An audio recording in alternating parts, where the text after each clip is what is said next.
والعاقبة للمتقين والصلاة والسلام على خاتم الأنبياء والمرسلين وعلى آله وصحبه الطيبين الطاهرين. أما بعد، فأعوذ بالله من الشيطان الرجيم. بسم الله الرحمن الرحيم. خيركم من تعلم القرآن وعلمه.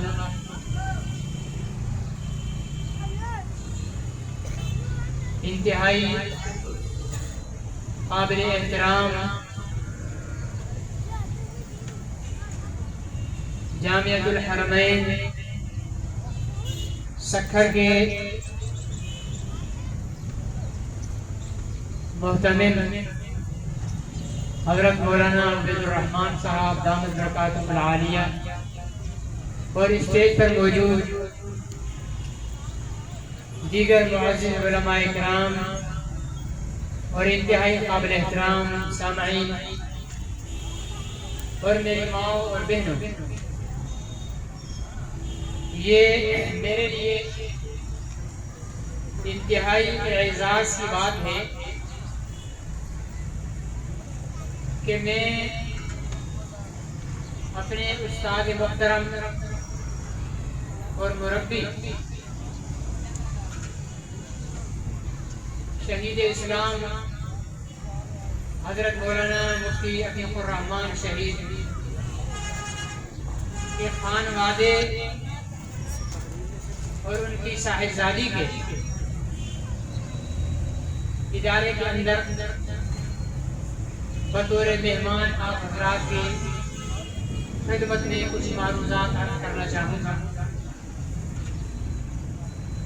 استاد بہت سارے ہوتے ہیں، جتنے بھی علماء اکرام ہیں یا مدارس میں پڑھنے والے یا اسکول و کالج اور یونیورسٹیوں میں پڑھنے والے، ان کے اساتذہ، طالب علمی کے زمانے میں بہت سارے اساتذہ کے ساتھ ربط اور تعلق ہوتا ہے، لیکن شیخ عتیق الرحمن شہید ہمارے وہ استاد تھے جنہوں نے درجہ اعدادیہ سے لے کر موقوف علیہ تک تمام درجات میں ہمارے استاد رہے. اس دوران بہت سارے دیگر استاد آتے رہے جاتے رہے، لیکن شیخ ہمارے استاد رہے. اور ہمیں طالب العلم یا شاگرد کی حیثیت سے نہیں پڑھایا، بلکہ ہمیں بچوں کی طرح اپنا بچہ سمجھ کر پڑھاتے رہے. اللہ تعالیٰ ان کی خبر پر کروڑہا رحمت نازل فرمائے اور ان کی اولاد کو، ان کے صاحبزادگان کو ان کے نقش قدم پر چلنے کی سعادت نصیب فرمائے. آمین کہنے میں آپ حضرات تھوڑی سی کنجوسی کا مظاہرہ کر رہے ہیں. یوں محسوس ہوتا ہے کہ یہ نواں گوٹ میں آمین کہنے پر ٹیکس لگا ہوا ہے، اس لیے آپ ڈر ڈر کر آمین کہہ رہے ہیں. دوسرے کے خیر کے لیے آمین کہیں گے تو اللہ تعالیٰ آپ کو بھی خیر نصیب فرمائیں گے. اب ذرا دل کے ساتھ آمین کہہ دیں گے. جامعۃ الحرمین کی طرح پورے ملک میں یہ رجب اور شعبان کے جو مہینے ہیں، ان میں ختم بخاری، تکمیل قرآن اور اس قسم کے سالانہ مدارس کے جلسے ہوتے ہیں. اور یہ در حقیقت ہمیں یاد دلانے کے لیے جلسے ہوتے ہیں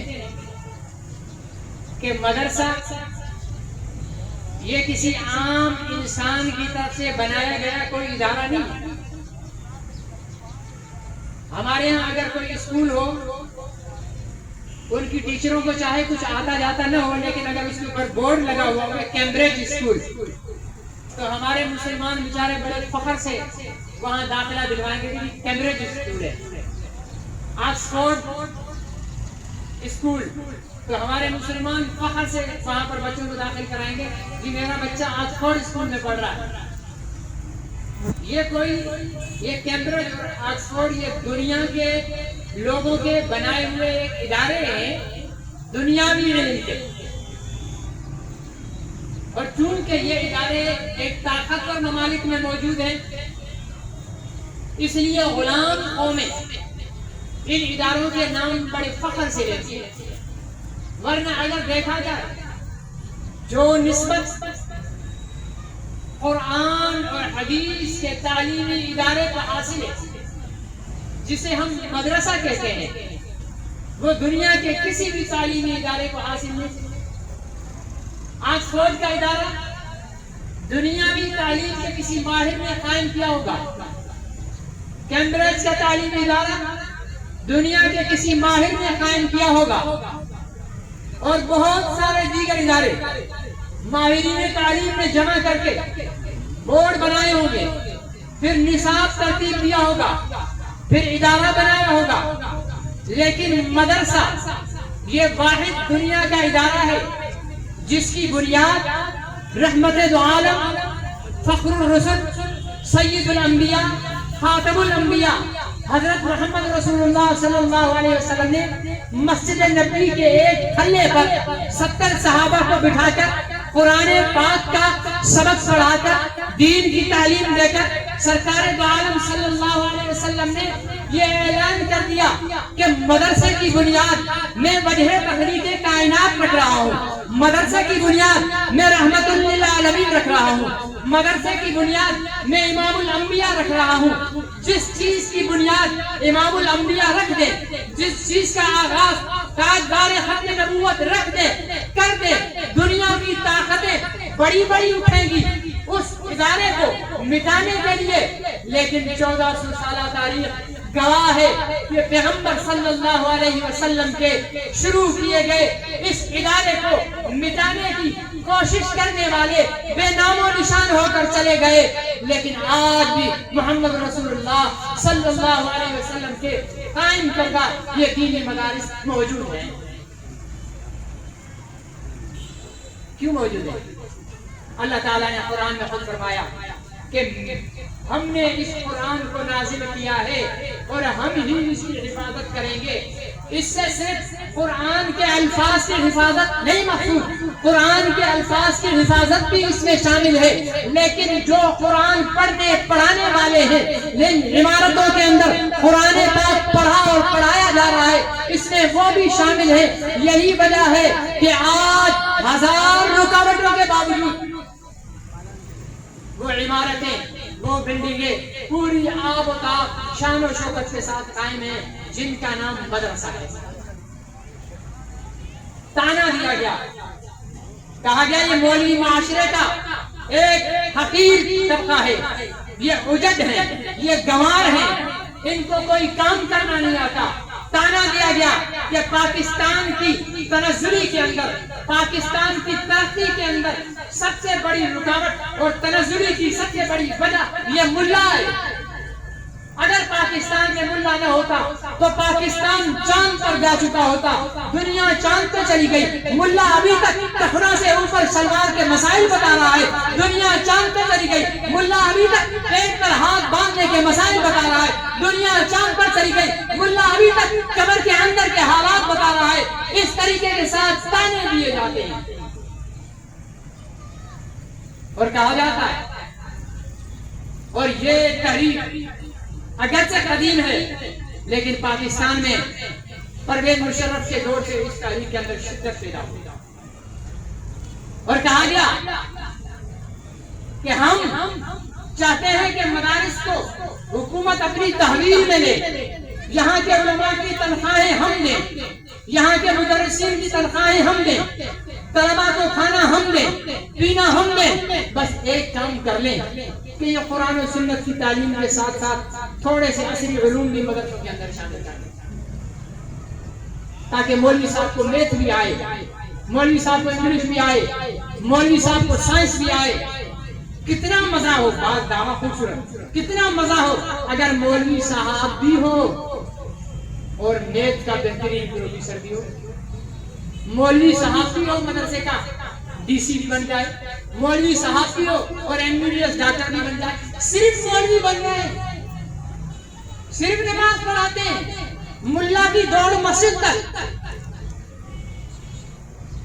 ہم نے کہا ٹھیک ہے، ہم آپ کی نیت پہ شک نہیں کرتے. اگر واقعی آپ دین کے ساتھ اتنے مخلص ہیں تو اپنے یونیورسٹیوں کے طلباء کو مدارس میں داخل کر دو. یونیورسٹیوں میں یونیورسٹی کی تعلیم پڑھاؤ. مدارس میں ہم ان کو عالم بنائیں گے. جب تمہارا یونیورسٹی کا MBBS پڑھ کر ڈاکٹر بنے گا تو ساتھ عالم بھی بن جائے گا. ٹھیک ہے نا جی. اور جناب والا CSS کے امتحان دے گا اور SPDC لگے گا, ساتھ عالم بھی بن جائے گا. آپ کی خواہش پوری کرنے کے لیے تو ہم پوری طرح تیار ہیں. نہیں, یوں نہیں کریں گے. مدرسوں کے اندر گھسڑیں گے ہم انگریزی کو, مدرسوں کے اندر گھسڑیں گے ہم اس چیز کو.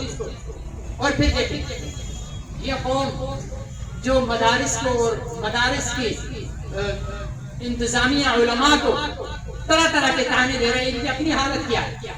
میں ایک سامنے والی بات بتاتا ہوں, آپ میں سے کوئی اس سے انکار نہیں کرے گا.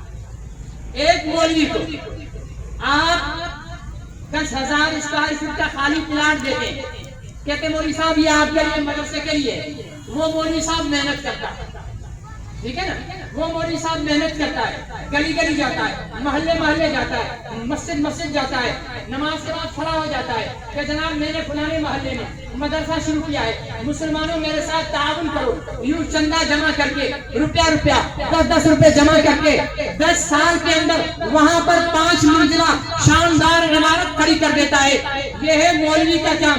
اور ادھر آئیے, آپ کی حکومت ایک پلاٹ خرید کرتی ہے, وہاں پر پرائمری اسکول کے لیے عمارت تعمیر کرتی ہے, 4 کلاس روم بنتے ہیں, پنکھے لگتے ہیں, لائٹنگ لگتی ہے, فرنیچر آتا ہے, ہیڈ ماسٹر کا جو ہے وہ دفتر بنتا ہے, اور پھر ایک ہیڈ ماسٹر بنا کر 4 ٹیچر اس کے ساتھ دے کر کہتے ہیں یہ لیجیے جناب یہ عمارت کھڑی ہے, آپ اس میں جو ہے بچوں کو دنیاوی تعلیم دیجیے. حالت کیا ہوتی ہے, سال گزرتا ہے, رنگ دیواروں سے اکھڑنا شروع ہو جاتا ہے, 2 سال گزرتے ہیں, بینچیں ٹوٹنا شروع ہو جاتی ہیں, 4 سال گزرتے ہیں, پنکھے غائب ہو جاتے ہیں, 10 سال کے بعد اسکول کی کھڑکیاں اور دروازے بھی گم ہو جاتے ہیں. اب یہ لوگ اس 10,000 اسکوائر فٹ پر 5 منزلیں بنانے والے مولوی کو کہتے ہیں کہ یہ اجڑ اور گمار ہے, ان کو کچھ نہیں آتا.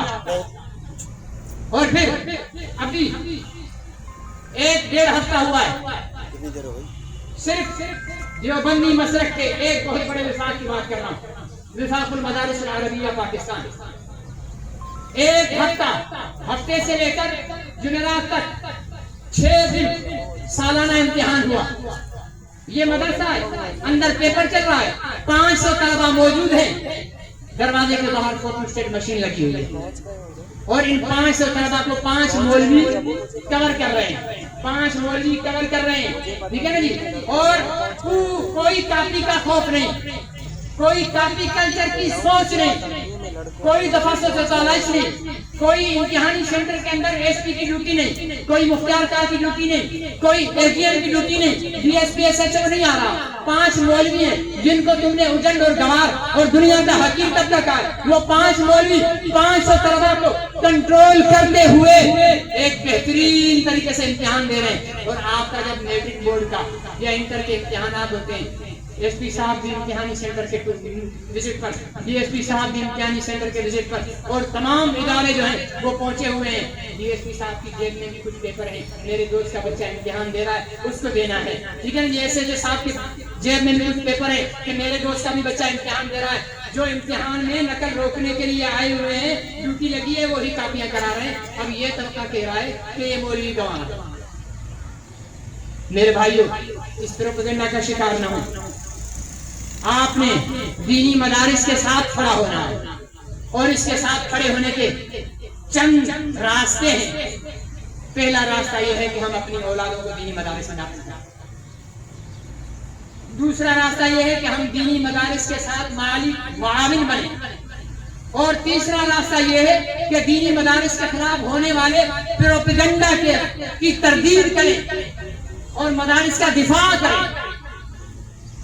تو کریں گے بھائی یہ کام, تینوں کام. اپنے بچوں کو مدارس میں پڑھائیں گے بھی, اور پھر آج جامعۃ الحرمین میں جو بچیاں فارغ ہو رہی ہیں, چاہے وہ درس نظامی سے ہو رہی ہیں یا حفظ قرآن سے یا ناظرہ سے, میں انہیں اور مدرسے کے تمام اساتذہ کو معلمات کو دل کی گہرائیوں سے اور محترم صاحب کو اور میں اپنی بہن کو دل کی گہرائیوں سے مبارکباد دیتا ہوں اور دعا کرتا ہوں کہ اللہ تعالیٰ آپ کے اس ادارے کو دن دوگنی رات چوگنی ترقی نصیب فرمائے۔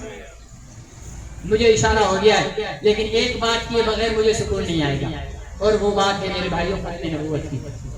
یہ جتنی میری معلمات بہنیں فارغ ہوئے ہیں، یہ مدرسے میں پڑھانے والی ہیں، میری ان سے درخواست ہے کہ آپ معلمہ بھی رہیں، ختم نبوت کی مبلغہ بھی رہیں۔ قادیانیوں کی عورتیں مسلمانوں کے گھروں میں تبلیغ کے لیے جاتی ہیں، ہم عورتوں کا مقابلہ ہم مرد نہیں کریں گے، آپ نے کرنا ہے۔ ہم نے قادیانی مردوں کا مقابلہ کرنا ہے، آپ نے قادیانی عورتوں کا مقابلہ کرنا ہے۔ گلی محلوں میں جاتے ہیں، وہاں مسلمان عورتوں کو ورغلاتے ہیں۔ آپ عالمات ہیں، آپ حافظات ہیں، آپ دین کی پہرے دار ہیں۔ قادیانیت کے اس کفر کی تحریک کے لیے آپ رسول اللہ صلی اللہ علیہ وسلم کی کنیزیں بن کر پیغمبر کی ختم نبوت کے دفاع کے لیے بڑھے۔